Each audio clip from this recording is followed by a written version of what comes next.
সালামু আলাইকুম রহমতুল্লাহ। আশা করি সবাই ভালো আছেন। আজকে আমরা সাম্প্রতিক কিছু সাধারণ জ্ঞান সম্পর্কে জানব। প্রথম বিষয়টি হচ্ছে বাংলাদেশে বাণিজ্যিকভাবে 5G সেবা চালু হয় 1 সেপ্টেম্বর 2025। বর্তমানে চা দিবস 21শে মে।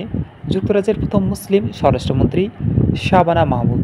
G7-এর যে দেশ প্রথম ফিলিস্তিনকে রাষ্ট্র হিসেবে স্বীকৃতি দেয়? কানাডা। নেপালের প্রথম নারী প্রধানমন্ত্রী সুশীলা কার্কি। তুরস্কের তৈরি প্রথম হাইপারসনিক ব্যালিস্টিক ক্ষেপণাস্ত্র টাইফুন ব্লক 4।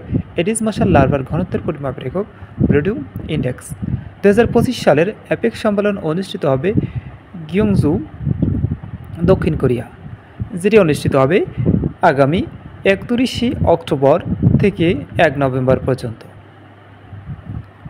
2026 সালে এসসিও রাষ্ট্রপ্রধানদের শীর্ষ সম্মেলন অনুষ্ঠিত হবে বিশকেক, কিরগিজস্তান।